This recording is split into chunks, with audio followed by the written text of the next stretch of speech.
Hi everyone, my name is Cheryl Castillo-Clancharabi. I know it's a long name. I'm an MD PhD student at OHSU. Do I just introduce myself or continue to go on? Or do we just general? A little bit more, okay. So my career path has been kind of tortuous. That being said, what I mean by that is that it's not the very non-traditional route.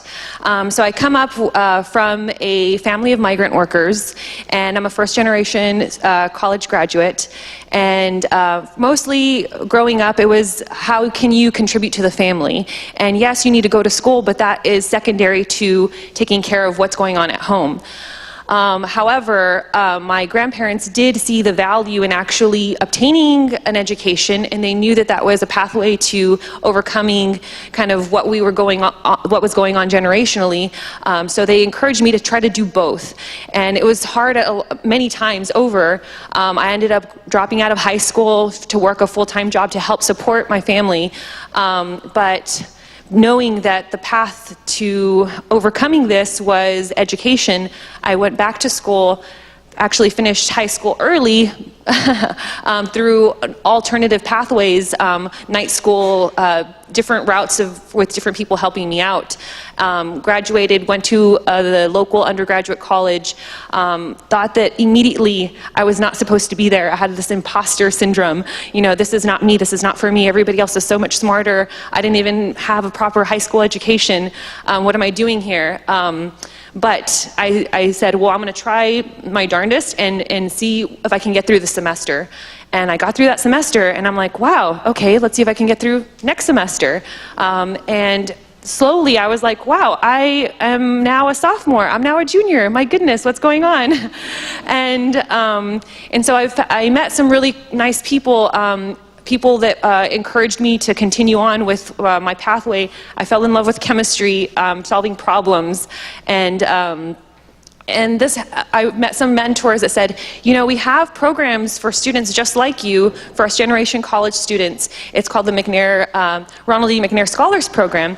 And so they introduced me to different routes of different career paths, kind of very similar to programs that you guys are in, and said, you know, if you want to do something like research, if you're interested in problem solving, we can connect you with those mentors that are necessary for you to accomplish your goals, if your goals are to go, you know, to problem solve and be exposed to this. And I really didn't know what was going on. I'm like, okay, sure, I'll try it. All the while still maintaining a full-time job, still trying to help out with my family. So it was quite a struggle to do all of this together, but I loved every moment of it. And the many mentors that I met along the way, they told me, you know, just stick with it. I know this is hard for you. Whatever you need, we're here for you. And just having that, feeling like I had that support network somewhere was really helpful for me. And the main thing that stuck with me was that they told me to have goals, have long-term goals, have short-term goals, and your pathway, it doesn't matter that it's the non-traditional pathway. Don't be looking at your neighbor and seeing what are they doing. You know, do what's right for you and have your goals. And just because you're not seeing that you're accomplishing the goals in the way that you thought it should be, that doesn't matter. The thought of actually having those goals are going to help you achieve something better than you ever thought you could. So just that act of writing your goals down and trying to accomplish them is really great.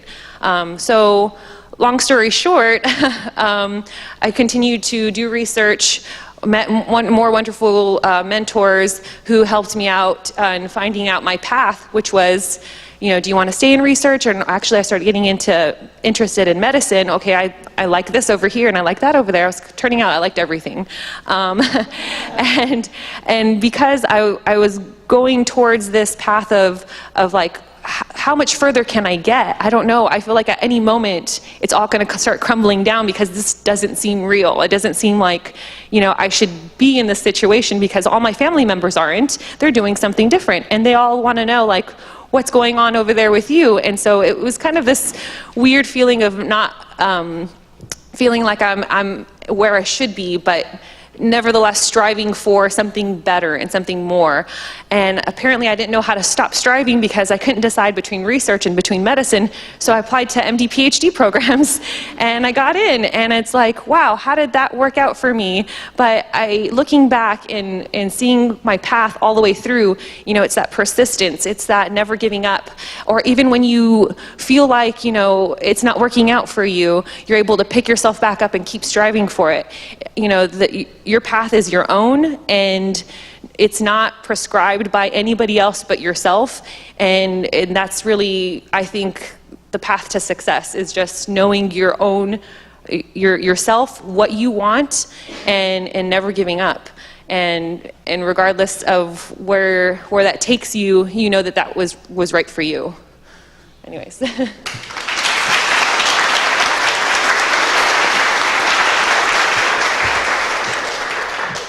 So I hate having to go after that. I've done nothing with my life. Okay, but anyway, my name is Jackie Wers, and I am the Director of Career and Professional Development in the School of Medicine at OHSU, and I graduated from the 25th grade. I have a PhD in biochemistry and molecular biology. So I wanted to start off, have anybody seen giant microbes before? Yeah, so what I have here are 5 cells from the human body. And so what I'm going to do is I'm going to ask you guys a couple of questions, and if you have experienced this, and because I don't want people to have to self-identify, or you know people that have experienced this before, raise your hand and I'll be throwing these out to the audience, okay? How many of you guys have been told that you were stupid, or know people that told you that you were stupid? All right.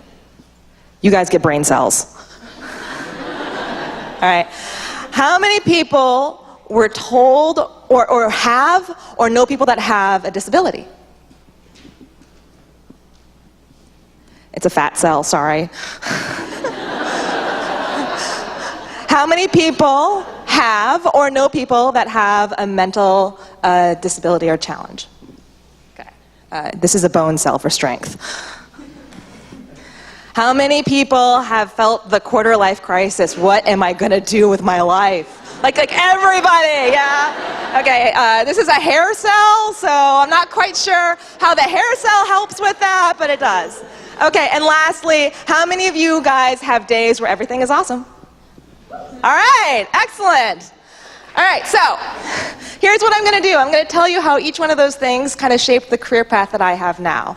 So looking at me now, I am like a real adult. Like, I have a car and a house and a kid. I'm a middle-aged soccer mom. Like, it blows my mind, right? But it wasn't always that way. So let's start with point number 1, being told that you're stupid. When I was in elementary school, I was classified as retarded. So this is back in the age when retarded was a word that people used. So I was put in the remedial class. I was not taught how to read or how to write or what numbers were until one day they realized I wasn't retarded, I was just terminally bored. So from a very early age, I had this label that really stuck with me. I know that I'm smart, I know that I am deep down inside, but I still have these flashbacks to sitting in the back of the classroom and be given Play-Doh while everybody else was given a calculator. So that is something that is a label that is really easy to internalize, and it sticks. To this day, I still have flashbacks of Play-Doh. I don't let my son play with Play-Doh. But it is something that you can overcome. So first off, was labeled as retarded. I proved that I was just terminally bored. It doesn't help that I drool when I'm bored, but whatever. So I made it through in high school, and I really believe in curiosity. So I wanted to do a lot of things. And I wanted to do science, I wanted to do sports, I wanted to do all these extracurricular activities. So I did it all. I was Jackie of all trades and master of none. I decided to go to college, and in college I started doing more and more research, and it was really interesting and fascinating to me, and finally I decided to go enter into a PhD program. I entered into a PhD program, and then I developed a neurodegenerative disease. So, during the portion of my PhD program when I'm supposed to be really hitting the ground and doing experimentation, I lost use of my hands for 9 months. So, during this time, I'm sitting there. I can't use my hands. Luckily, I was able to wipe my own behind, but I was unable to brush my own teeth. I was unable to wash my hair. And as a result, I had to spend 1 year of graduate school using voice recognition software to write down my lab experiments. It was a really difficult time, and I felt at the time that obviously graduate school was not a road for me. So as I'm sitting there crying into my tissues, which I'm trying to wipe my face off with my arm because I can't use my hand, I really wanted to quit. I wanted to quit so badly that I went to the graduate school and I said, I would like to quit. And they said, no, we believe in you. You can do this. And I said, no, seriously, I want to quit. And they're like, take a leave of absence and come back. So I took a leave of absence and I came back. My hands are functional. One thing I should just sidebar mention is that I went to college on a piano scholarship. So playing the piano to me was a little bit like speaking and breathing. It was how I released my angst and my energy and my emotions. It was a great outlet for me. After the neurodegenerative problem, I'm unable to play the piano. When I sit down and I play the piano, all my muscle memory is gone. So it's kind of like knowing a language and then forgetting that language. It's kind of like aphasia that way. So I lost that outlet. When I went back to graduate school, things started to spiral out of control. I was just feeling overwhelmed and just couldn't handle the pressure of everything. And then we discovered rather spectacularly that I am bipolar. So I did the whole 9 yards, 72-hour psychiatric hold, went to the psych ward, spent a long time there, went through a lot of diagnosis and treatment. And this is something that I have learned to be really honest about, because you can have a psychological disorder and still be a successful adult. So that's one thing that I always share with people when I talk about my career path. So not only did I have this neurodegenerative problem where I lost the use of my hands, but more importantly, I really identified something that was a root problem of how I was approaching life and not recognizing and treating the fact that I have a mental disorder. So being diagnosed as bipolar was a really transformative part of my graduate career, because I realized that I am more than my emotions. I am more than just someone who works in a laboratory. I have a mission to be able to show people that you can succeed whether you have a physical disorder, whether you have a mental disorder. So, made it through that whole fun thing. And let me tell you, the psych ward is actually a really awesome place. Like, you get arts and crafts. Like, it's amazing. And Jell-O. Lots of Jell-O. So, I came back from the psych ward. I came back from being diagnosed with bipolar illness, and I decided that maybe I should quit graduate school again. And they said, no, we believe in you. And I'm like, no, I really, really want to quit. And they're like, no, nope, sorry. So I ended up, through the mentorship of people who believed in me, finishing my PhD. Now, finishing your PhD is a tremendous thing. Quinn here just finished hers, so that's amazing. It's a sense of accomplishment and fabulousness. But mine was marred by the fact that I had no idea what I wanted to do in life. I had this horrible midlife crisis, quarter life crisis, whatever you want to call it, and I just didn't know, and I felt like there was nobody there to guide me, because everyone becomes an R01 professor. So I did a lot of exploration of different careers, of different options, and eventually I became faculty at OHSU in the library. Okay, I don't shush people, I don't own a cat, I do knit, but I don't tell anybody that. So I managed to forge an alternative career using the education I had gotten. The rigorous scientific background and training is going to serve you so well in a wide variety of walks of life, careers, professionally. So I do whole lectures on transferable skills, but I'm not going to go into that now. Just suffice it to say that even if you're feeling like there's no options out there, there always are. And if you have any questions about that, I am very happy to help. And the last thing is that everything is awesome. So despite all these things, being told that I was stupid, having neurological disorders, having mental health issues, all of these different things, is that today I look at where I'm at and I am astonished. I am amazed. And it is all because I had the ability to be vulnerable enough to ask for help, the ability to be vulnerable enough to ask for guidance. So I do give a full talk on my career path, and I can pinpoint so many turning points in my career to asking for mentorship and help from the appropriate people. So I'm only one speaker on this panel today, but there's one thing that I want to leave you with is don't let any of these things box you in. Anytime that you feel like you have something that's defining you and narrowing down your options, find somebody to help talk you through that and get you to the next step, because I believe in you guys and everything will be awesome.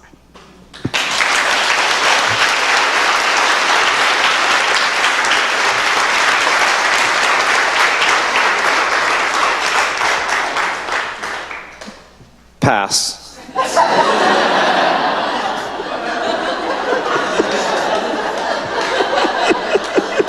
You guys have incredible stories.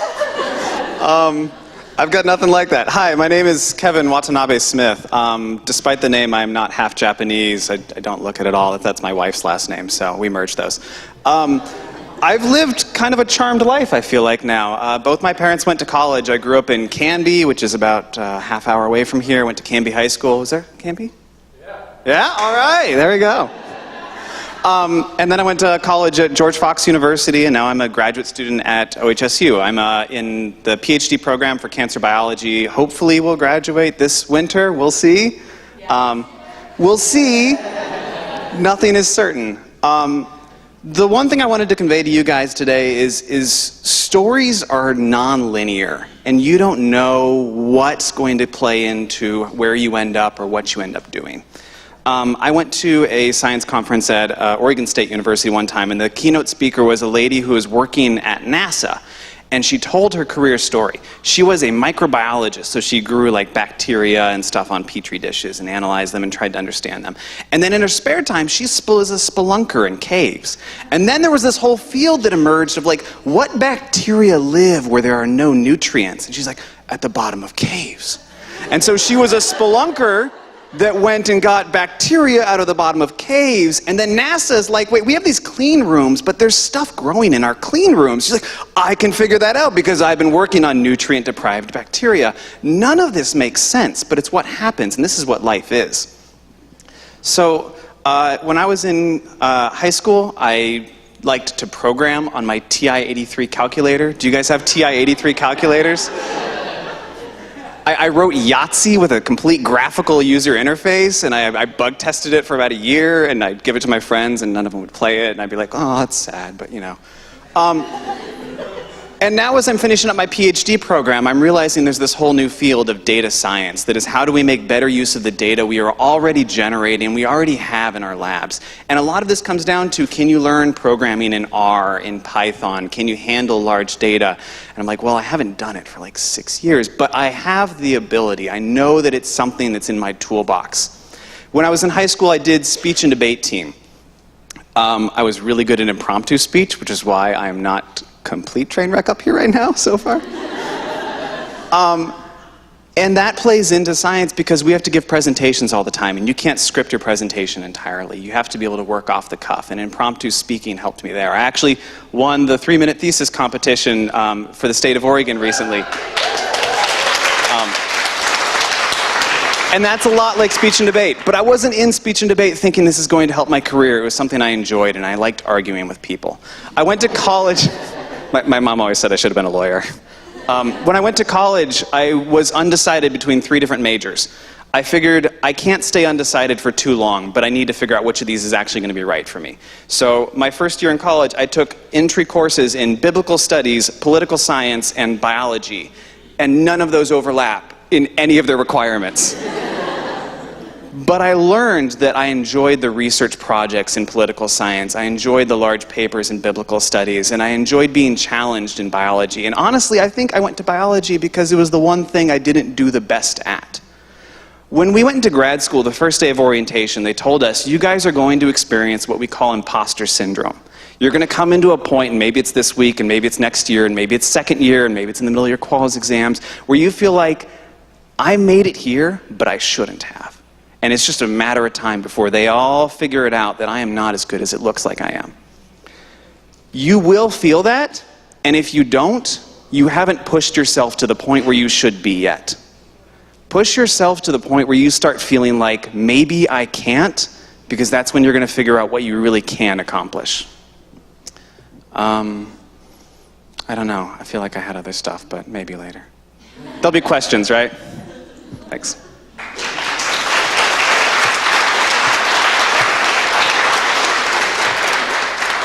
Hi, I'm Quinn Dunfeld, and I literally just finished my PhD. I turned it into the dissertation library yesterday. So it's a bit surreal. I'm still kind of riding that high. I was just telling Jackie and Kevin I was riding that high from the dissertation. I hit new lows this past, I would say, last 3 months, hit new lows and hit new highs. So I never thought I could do that, but I actually did. So I graduated from Hillsborough High School. Anyone from Hillsborough out here? Okay, so from the borough. So I grew up in Hillsborough, and I want to say ditto to everything else that's been said. I hit the quarter-life crisis. I truly did. And I actually named it the quarter-life crisis, and nobody believed me. They're like, no, that can't happen at age 18. So I went to, I was like, no, really. My mom said I was born old. So I was literally like born old. I was kind of an old soul. So I hit age 18 and hit the quarter-life crisis. I had my path all planned out, and then I went to school. I went to undergrad at Willamette University, and I took courses in evolutionary psychology. I took courses in archaeology. I didn't know what I wanted to do. I thought I had this plan planned out, and it just didn't happen that way. And so I decided, you know what? I really want to help people. I want to be in healthcare, but I want to get a job really soon. Like, I want to make money right away, right? So I didn't want to spend the rest of my life in school. Ironically, I did spend a considerable amount of my 20s and 30s in school, but I decided that I wanted to be a nurse. Anyone out here want to be a nurse? Great. So it's a great pathway. So what I decided, okay, Quinn, just apply to Linfield, see if you get in. If you get in, great. Just consider it a treasure, just move on with it, and we'll see if that works for you. So I applied, got in. This is my sophomore year at Willamette. So I switched schools, went to Linfield. I got to nursing school and I hated it. Absolutely hated it. And I was like, what am I doing here? Seriously, what? I applied to this school. I thought I wanted to do this. Okay, well, just go, just do it. Just do it, Quinn. Just keep moving forward. So I proceeded with nursing school, still hated it, but then I met, one of my professors was a professor in physiology, and he really changed my perspective on science. And he really opened up doors showing me that nurses aren't pigeonholed into, you're going to the bedside, you're gonna take care of people, wipe their bottom, all that stuff. You have opportunities available to you that are beyond what you can already imagine. So I said, okay, that's great. Well, let me just graduate. So I graduated, and then I actually had intentions to go on to medical school. But I thought, you know what, make money. You need to make money first. I got married, decided to make money, started off on night shift, hated night shift, worked first on a general surgery unit, and then I worked on the cardiac and surgical ICU, hated it. But then, slowly over time, as I was taking my prerequisites for med school, I decided, you know what, I really like taking care of people, and I really like the job that I'm doing right now. So let me just see where this goes. So I continued working. This was back in 2006, and kept working, and slowly I discovered I really liked doing this, and I was actually really good at it. I was awarded Nurse of the Year 2 years in a row at OHSU, and then I decided, you know what, I want to do a research study. Why not? Let's just do it. So I did a research study, and then it actually turned out to be a lot of work. And so I thought, okay, research question, easy enough. Just go ahead and ask this research question and complete your study. So I completed my study, and it turns out research is a lot of work. But it's also very rewarding because I was able to go and present at different conferences locally and nationally. I was able to publish my work. And then in the interim, somebody decided, you know what, I'm going to campaign for you, Quinn, to go to a PhD program. I was like, no, really, that's not for me. I just want to go continue doing my nursing. I like what I'm doing. But then the more I thought about it, I thought, you know what, research I think would open up doors. And so I just graduated. And I was at the convocation ceremony on Sunday, and Sanjay Gupta, the CNN correspondent, spoke there. And he said something that was really poignant and something that I hadn't really thought of before, but he said, don't try to pigeonhole yourself into one particular position. The position that you want may not even be described yet. So what I want to impart to you guys is to dream. Just keep thinking, what is your passion? Where does your passion lie? And just because that position doesn't exist right now, or that pathway doesn't exist, just keep dreaming, because you never know where this is going to go. The other thing I want to say is I too had bumps in my road. Even though I did have I was very fortunate to have family. My parents did go to college. I had twins halfway through my PhD program. They were born 7 weeks early, very suddenly, and I too wanted to quit.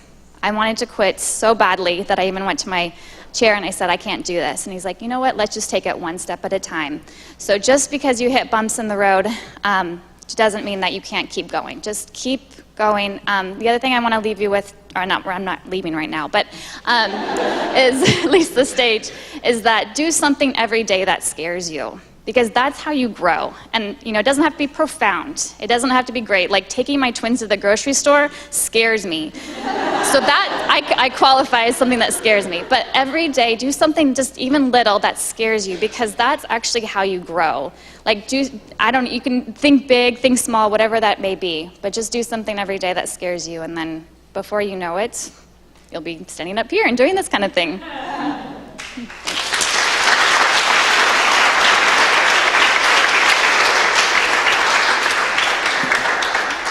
Hi, my name's Bob Pernod, and I'm also a hopeless introvert, so I'm going to take a nap the rest of the afternoon after I'm done talking with you. There's a handful of things I want to talk to you about, and I'm going to do so as briefly and as articulately as possible. But I also, I'm also just like continually impressed with the people that I go to school with on a regular basis. I think people are just incredible, and I gain a lot of inspiration and humility from these folks. I also, I also listened to Gupta over the weekend, and I thought he was just incredible. And one of the things he started out with saying was that he impressed upon me his honesty in talking to all these different groups of people who were there for graduation. So I'm going to attempt to do the same, and that is, I think there's a certain level of fraudulence for me as like a middle-class white guy talking to a group of people who come from very diverse backgrounds, and truly, like, you could teach me more about adversity and suffering than I could ever talk to you about. So that said, I'll just tell you where I come from, and you can make whatever judgments you want. Yeah, and so I'm also kind of like sometimes a wet blanket, just because people are uncomfortable asking like uncomfortable questions, and I'm just like, I'll ask anything. I think any question deserves the light of day, and yeah, and sometimes people are uncomfortable with that, and I'm just like, this is real though.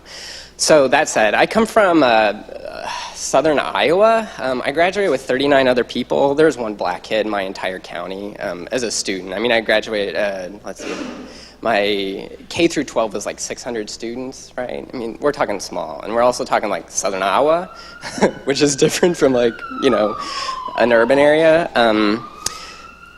So I went to college and was a liberal studies major. I started out as a pre-med chemistry so I could be just like my dad, because he was a PhD organic chemist. So I learned a lot of like scientific method and like a certain amount of like judgment and stuff growing up. I hope that shifting in the room was a good thing. And I spent a summer abroad in Zambia, and I came back, and I had this huge mental block with science. I just could not do it anymore. And I had this like, what am I going to do with my life? So I did a lot of residence life and housing. I was like one of your RAs. And I did that for 2 years, and I graduated with a BA in liberal studies. Not like, what kind of liberal studies did you graduate with? Like, I graduated with a degree in liberal studies. And then after that, I worked as like a glorified full-time residence assistant at a nerd boarding school outside of Chicago, and had a really great time. I loved it, but I realized that if I wanted to continue to do that kind of work, I wasn't gonna, it was kind of like a hopeless effort, I think, to do that in that particular kind of position. So I needed to get a master's, and I realized if I got a master's, I would hate my life, because the education just did not terrify me in the way that I felt like an education career should terrify me. And so I thought about doing like 8 different things. I thought about getting an MFA in ceramics. I turned out to be a pretty good potter. I just kind of like self-taught. I was like, hey, I love mud and clay and stuff. This is great. I thought about doing like history and like global studies and learning language. Turns out that I don't speak languages very well. I mean, English is my second language. Bad English is my second language, and then like I had to like relearn, how to like speak English good. And so I kind of had a daydream one afternoon. Yeah, and then I decided to go to medical school. That's kind of like that's the easy way of telling a really like difficult story, because I think along the way there's like, I mean, for every one person that said that, like, you know what, Bob, you should do medical school, there's probably like 10 people who told me that like I shouldn't do it, I was going to have a terrible life, it was a lot of training, I'd be like almost 40 years old by the time I was done. All of these things are true. Just, I mean, right, yeah. So, thanks for clapping, because there was no applause like all along the way. I mean, it's always easy to like say like this is where I am now, and like the whole way was like easier, like I made it. But like I also had the benefit from being white, my class, and my privilege. And that's hard. I mean, and I think this is like when we get back into like speaking from a relatively fraudulent place, and that like I think it's for some of you. Just like, I don't know why this is so hard for me to say. Excuse me. I think for some of you, just living is hard. And I wish it wasn't that way.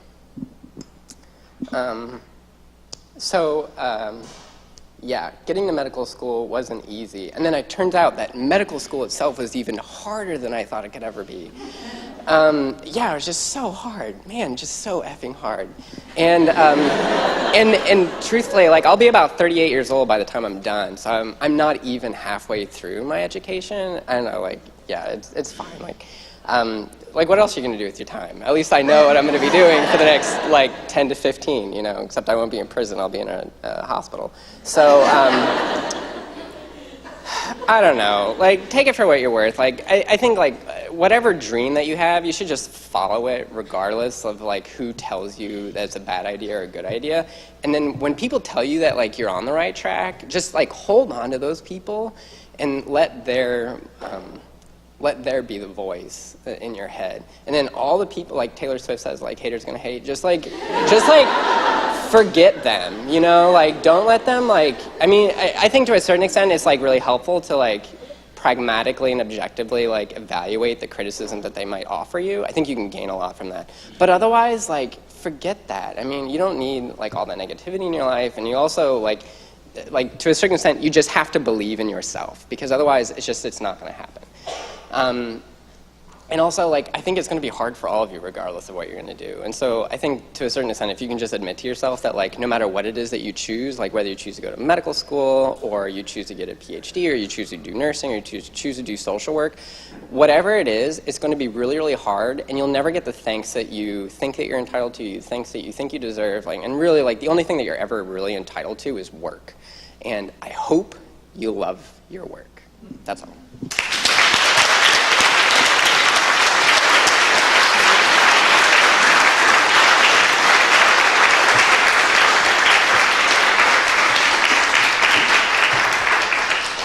All right, scholars, we have some time for questions, and what I'm going to do is ask you to take 30 seconds to just, in the quiet of your mind and heart and or in your notebook, see if there's a question that you have, articulate that, whether it gets answered in these next couple of minutes or down the road, but see what question you have for our panelists.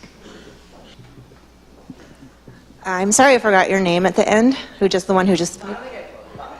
Bob. So did you say that you spent some time in Zambia? Did you, I also went there but I was very young when I went there, but how did that change your perspective on how we live in the US? Because I know that this is a room full of people who've been to the School of Hard Knocks, but going there for me really changed how grateful I was to be here. Yeah, I had a terrible experience, and it changed my life in the best way possible. I mean, we would go to hospitals, and like the sounds of just coughing were everywhere, and kids, when we would go to like pediatric hospitals, and the kids would just have these huge tumors on the sides of their faces, and so like, and then I would, and Bob, if you could speak into the mic. Yeah, sorry. And so like it was really clear to me that there's these like tremendous differences between us and them. And I mean, like, the white people from Europe came, and like probably the best thing that we ever offered them were vaccines, and so they could become like slaves for longer amounts of time. And I thought this was just like so unfortunate and so unjust. And I thought that was part of the reason I couldn't do science anymore when I got back, because it was too far removed from like the suffering that I experienced. And so that's why I wanted to do like art and like psychology and stuff. And so it really like changed my perspective a lot, but definitely like how I view things now is very much impacted from that time. Like I think you can do a lot of justice in healthcare, even if you're really far. I mean, no matter where you are, like there's justice that you can do, and that lesson is not beyond me, even where I sit now. Thank you, Bob. Omar, go ahead. My question's for Dr. Mears. Is that okay? Sorry. So I really appreciated your what you told us about your experience through grad school, and I was just wondering how you personally feel that I guess your life experiences have shaped the work that you do, or like what you've decided to pursue, or maybe it didn't. I don't know. Oh, no, absolutely. So I pride myself on having the most miserable graduate school experience of all time. I collect miserable graduate school experiences as like a hobby, a sick, twisted hobby.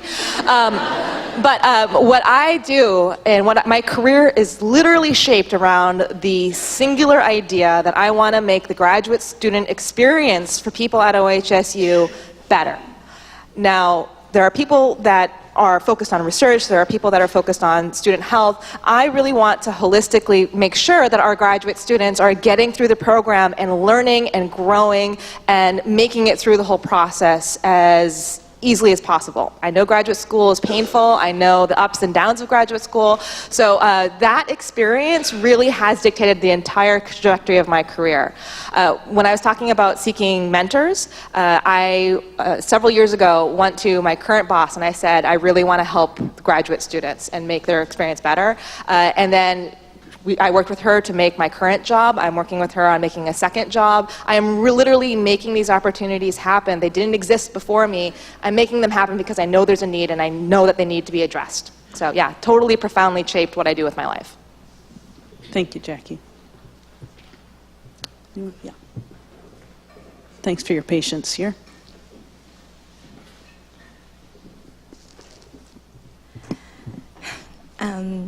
I'm doing something very scary right now. And I want to overcome that scary thing of asking questions. It's not my thing. And I'm really not going to ask a question. And I just wanted to say thank you very much to all of you guys out there, because your stories are amazing. And I was able to connect with each and every single story that was shared. And also, Bob, thank you for your story, because, you know, I was born in a country that is like very poor, you know, lack of resources. I've lost a lot of family members and relatives because of that. And just listening to your story, it made, like, to be honest, it didn't look so emotional or anything like that, but the fact that you were able to share and acknowledging the fact that there are other people out there that do not have the kind of life or opportunities that people have here is amazing, because not very many people have gone out to the third world countries and just seeing how things are happening over there. But, you know, it's really amazing, and for me especially, because, I mean, there's no one out here to share. Like, you know, we just see it on the news, but really not experiencing it. And it's my first time, like, coming across somebody like you that's been out there and seeing everything, you know?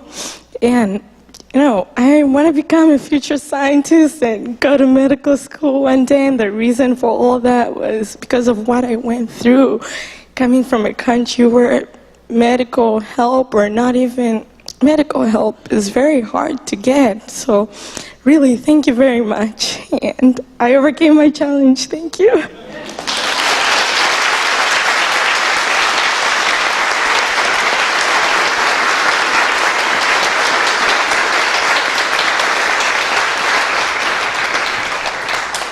Tremendous. Thank you. Thank you. I want to note, this may be obvious, but it can be helpful to be reminded that the way in which we get better at things we believe we're not good at is by practice. Practice, practice, practice. And so I just want to acknowledge the value of practice and the value of being able to practice with people we know who will, in the words of a good friend of mine, lend us their hope in those moments, lend us their support. So thank you very much, and thank you. That didn't happen by accident, that someone was able to risk. Someone's able to risk because they feel the support and the hope surrounding them. So thank you very much. We have another question here. Hi, my name is Amber.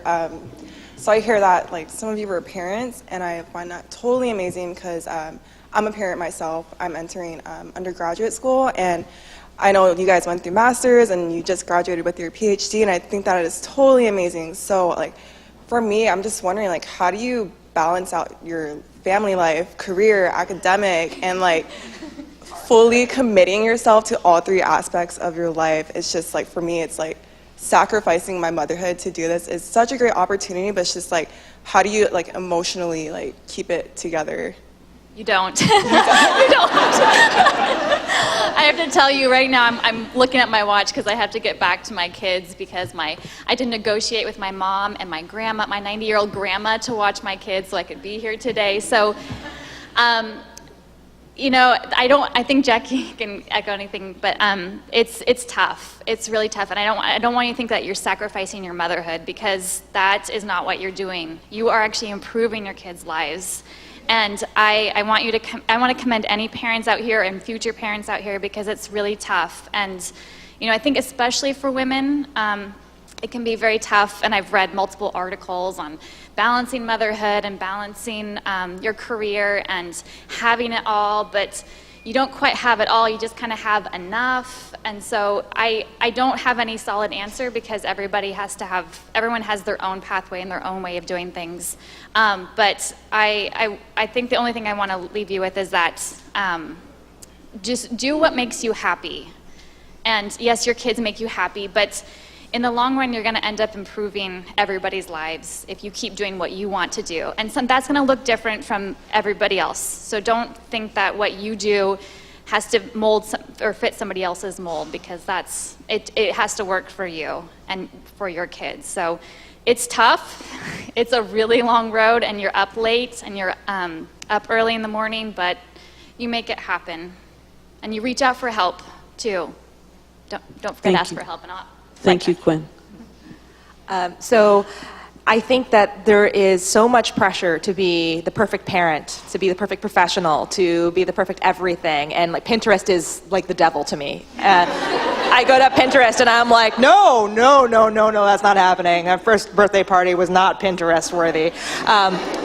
So I think that one thing that graduate school really taught me was resilience, and I just needed to learn how to reapply that to the work-life balance. There has to be resilience in dealing with criticisms and trying to make it all come together. The one thing that I have tried to focus on the most is that I am living in the moment that I'm in. So when I'm at work, I am at work, and I am trying to make things happen there. And when I'm at home, I try not to take my work home, because my son is my #1 priority. Getting him to poop in the potty is my #1 priority.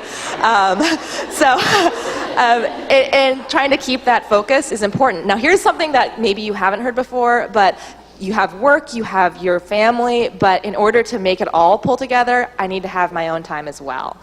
Because if it's all kid and all work, and there's no time for me to just like unwind and like be myself, then I do worse at both of those other things. So I always make sure that I have time to just do whatever I want to do and not have to talk about potties all the time. So carving out time for yourself is just as important as focusing on both your work and your family. Thank you very much, Jackie.